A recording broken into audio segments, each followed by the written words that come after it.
The Youngstown State University Honors College is pleased to present Storytime from Folk Hall, the home of the Honors College, and from the homes of our alumni near and far. We hope the sharing of stories from members of the honors community brightens your day.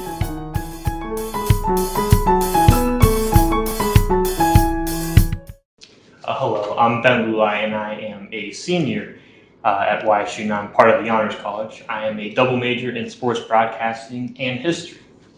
So our first book we're reading is What Do You Say When a Monkey Acts This Way? The library, a magic castle. Come to the magic castle when you are growing tall. Rows upon rows of word windows line every single wall. They reach up high as the sky, and you want to open them all. For every time you open one, a new adventure has begun. On Monday, little monkey made mud pies. He made lots and lots of mud pies. When it was time for lunch, little monkey ran to the table with mud pie hands. What did Mama Monkey say? Wash your hands before you eat, little monkey. And he did. He washed his hands. That was on Monday. On Tuesday, little monkey pushed his sister in a swing. He pushed her too high and she fell out. What did Mama Monkey say? Tell your sister you are sorry, little monkey. And he did. He said, I am sorry. Then he gave his sister a hug. That was on Tuesday. On Wednesday, Mama Monkey made spaghetti with cheese for lunch. Little monkey said, give me more spaghetti with cheese. What did Mama Monkey say? Please say please, she said. And he did. He said, please may I have more spaghetti with cheese? That was on Wednesday. On Thursday, little monkey had a birthday party. Each friend gave him a birthday gift. Hurrah, said little monkey. Look at all my birthday gifts. What did Mama say? Little monkey, you forgot to say something. So little monkey said, thank you. That was on Thursday. On Friday, little monkey played with his kite. His sister said, may I have a turn? No, said little monkey. That is my kite. What did Mama say? Please give your sister a turn. And he did. That was on Friday. On Saturday, little monkey dumped all of his toys out of the toy box. He played with his toys, then he ran outside. What did Mama Monkey say? Please put your toys away. And he did. That was on Saturday. On Sunday, little monkey went to see Grandpa and Grandma Monkey. He gave each of them a hug. What a big monkey, said Grandma. They gave little monkey a new truck. Thank you, said little monkey. What a big monkey, said Grandpa. Grandpa took little monkey to see his new sailboat. Please, may I go for a ride? Asked little monkey. You can help me sail my boat, said Grandpa Monkey. And little monkey did. When it was time to go home, little monkey said, I had a nice time. Thank you. Grandma gave him a cupcake. When little monkey got home, he gave his sister half of it. Guess what, Mama Monkey said? My, what a big monkey you are today. Here are some special words that little monkey learned. You can read them. Let's share. I am sorry. Please and thank you. And that was What Do You Say When a Monkey Acts This Way? Next, we have a book of fables.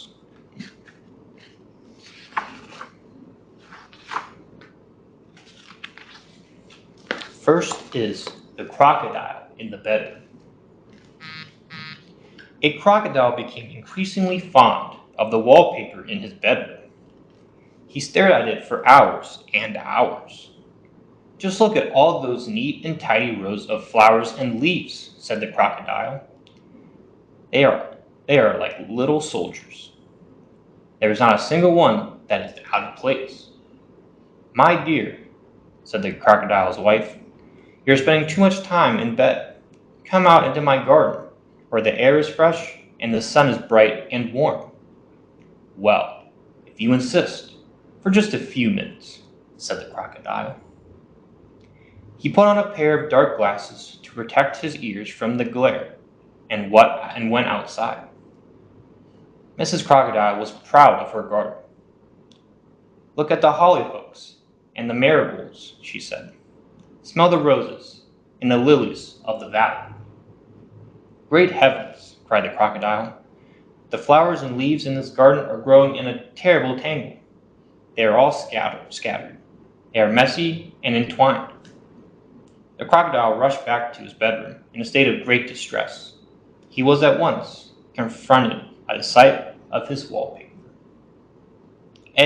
Said the crocodile, here is a garden that is ever so much better. How happy and secure these flowers make me feel. After that, the crocodile seldom left his bed. He lay there, smiling at the walls. He turned a very pale and sickly shade of green. Next is the ducks and the fox. Two duck sisters were waddling down the road to the pond of their morning swim. This is a good road, said the first sister. But I think just for a change we should find another route. There are many other roads that lead to the pond.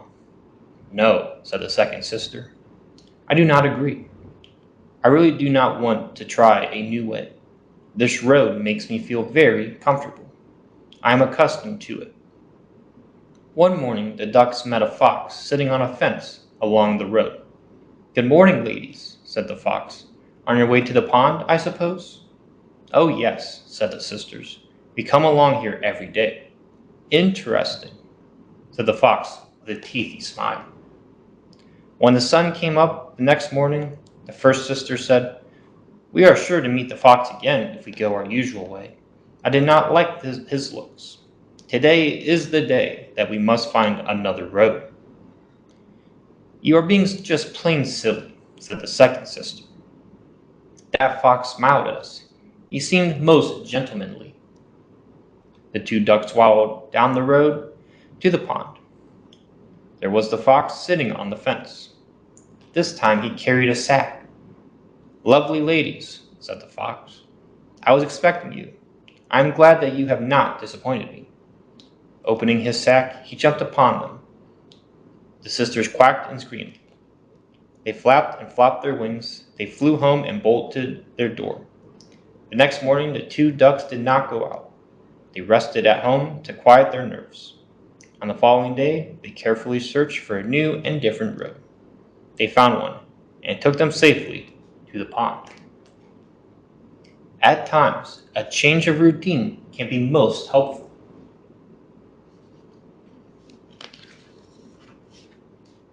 Our next fable is King Lion and the Beetle. King Lion looked in the mirror. What a beautiful and noble creature I am, he said. I will go forth to show my devoted subjects that their leader is every inch a king. The king put on his robes of state, his large jeweled crown, and all of his gold and silver medals. As he walked down the road of his kingdom, everyone who saw him bowed to the ground. Yes, yes, said King Lion. I deserve this respect from my people, for truly I am every inch a king. There was a tiny beetle standing near the road. When the king saw him, he cried, Beetle, I command you to bow low before me. Your royal majesty, said the beetle, I know that I am small, but if you look at me closely, you will see that I am making a vow. The king leaned over. Beetle, he said, you are so hard to see down there. I am still not sure that you are bowing. Your majesty, said the beetle, please look more closely. I assure you that I am indeed bowing. The king leaned over a little further. Now the robes of state, the large jeweled crown, and all of the gold and silver medals had made King Lion very top-heavy. Suddenly he lost his balance and fell on his head. With a great roar, he rolled into a ditch at the side of the road. The frightened Beetle scurried away. From head to toe, every inch of King Lion was covered with wet mud. It is the high and mighty who have the longest distance to fall.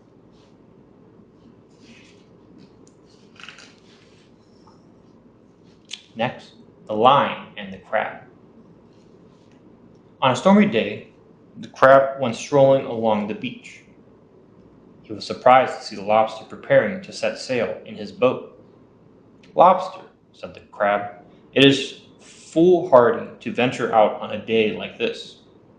"Perhaps so," said the lobster, "but I love a squall at sea."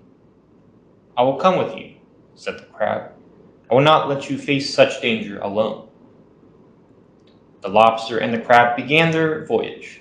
Soon they found themselves far from shore. Their boat was tossed and buffeted by the turbulent waters. "Crab," shouted the lobster, above the roar of the wind, "for me the splashing of the salt spray is thrilling. The crashing of every wave takes my breath away." "Lobster, I think we are sinking," cried the crab. "Yes, of course we are sinking," said the lobster. "This old boat is full of holes. Have courage, my friend. Remember, we are both creatures of the sea." The little boat capsized and sank. "Horrors!" cried the crab. "Down we go," shouted the lobster. The crab was shaken and upset. The lobster took him for a relaxing walk along the ocean floor. "How brave we are," said the lobster. "What a wonderful, wonderful adventure we have had." The crab began to feel somewhat better. Although he usually enjoyed a quieter existence, he had to admit that the day had been pleasantly out of the ordinary. Even the taking of small risks will add excitement to life.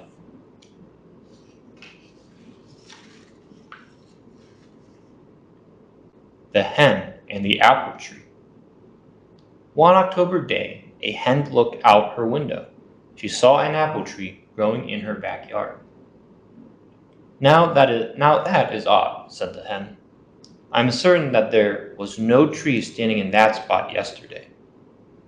"There are some of us that grow fast," said the tree.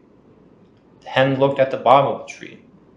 "I have never seen a tree," she said, that has 10 furry toes." "There are some of us that do," said the tree. "Hen, come outside and enjoy the cool shade of my leafy branches." The hen looked at the top of the tree.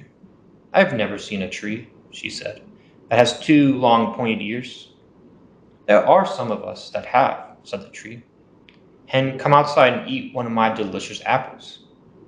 "Come to think of it," said the hen, "I've never heard a tree speak from the mouth that is full of sharp teeth."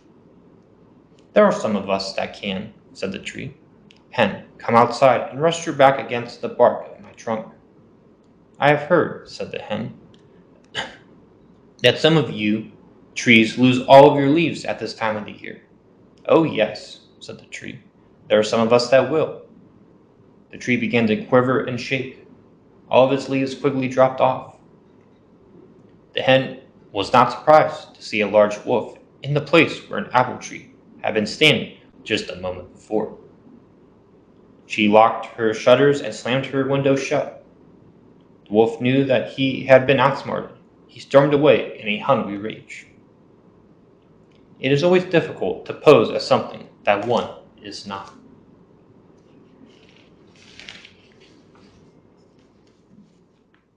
The Bamboons Umbrella. The baboon was taking his daily walk in the jungle. He met his friend the gibbon on the path. "My good friend," said the gibbon, "how strange to find you holding an open umbrella over your head on such a sunshiny day as this." "Yes," said the baboon, "I am most annoyed. I cannot close this disagreeable umbrella. It is stuck. I would not think of walking without my umbrella in case it would rain. But as you see, I am not able to enjoy the sunshine underneath this dark shadow. It is a sad predicament." There is a simple solution, said the gibbon. You need only to cut some holes in your umbrella. Then the sun will shine on you.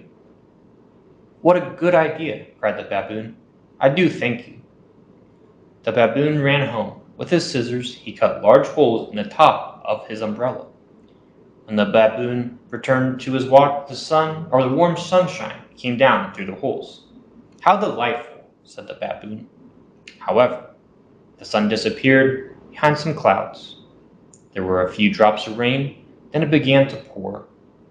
The rain fell through all the holes in the umbrella. Just a short time, the unhappy baboon was soaked to his skin. Advice from friends is like the weather. Some of it is good, some of it is bad. The frogs at the rainbow's end. A frog was swimming in a pond after a rainstorm. He saw a brilliant rainbow stretching across the sky. I have heard, said the frog, there is a cave filled with gold at the place where the rainbow ends. I will find that cave and be the richest frog in the world. The frog swam to the edge of the pond just as fast as he could. There he met another frog. Where are you rushing to? Asked the second frog. I'm rushing to a place where the rainbow ends, said the first frog. There is a rumor, said the second frog, that there is a cave filled with gold and diamonds at that place. Then come with me, said the first frog. We'll be the two richest frogs in the world. Two frogs jumped out of the pond and ran through the meadow. There they met another frog. What is the hurry? Asked the third frog. We are running to a place where the rainbow ends, said the two frogs. I have been told, said the third frog, there is a cave filled with gold and diamonds and pearls at that place. Then come with us, said the two frogs. We will be the three richest frogs in the world. Three frogs ran for miles. Finally, they came to the rainbow's end. There they saw a dark cave in the side of a hill. Gold, diamonds, pearls, cried the frogs as they leaped into the cave. A snake lived inside. He was hungry, and he had been thinking about his supper. He swallowed the three frogs in one quick gulp. The highest hopes may lead to the greatest disappointments.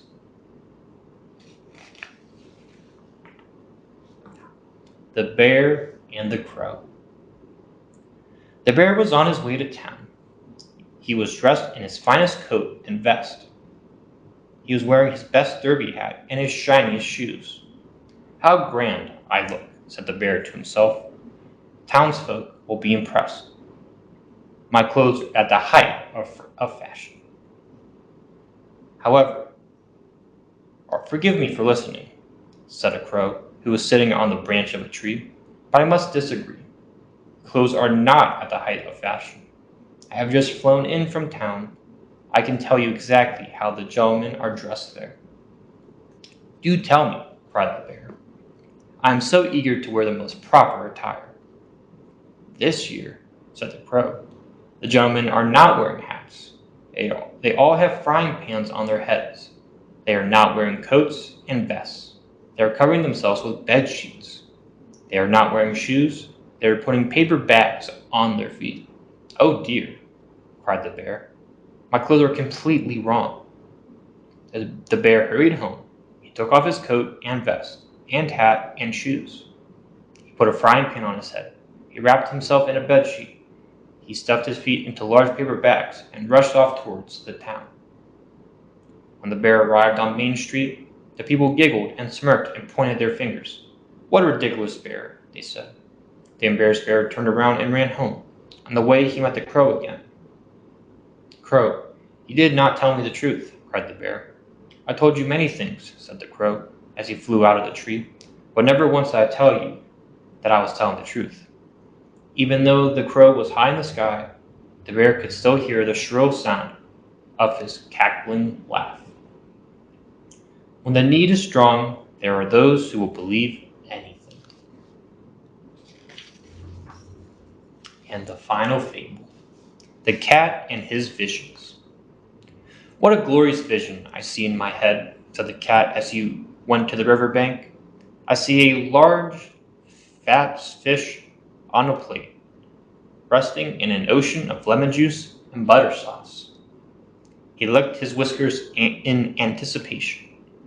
The cat put a worm on a hook and threw his line into the water. He waited for the fish to bite. An hour went by, but nothing happened. "What a vision I see," said the cat. "A fish on a china plate lying in a lake of lemon juice and butter sauce." Another hour passed, and nothing happened.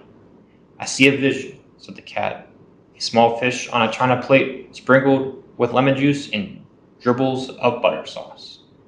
Many hours later, the cat said, "I can still see a vision, a small, thin fish on a china plate with a little drop of lemon juice and a tiny dab of butter sauce." After a long time, the cat said sadly, "There is a new vision in my head. I see no fish. I see no lemon juice and not a bit of butter sauce. I see a china plate. It is as empty as my stomach." The cat was just about to leave the riverbank when he felt a sudden tug on his line.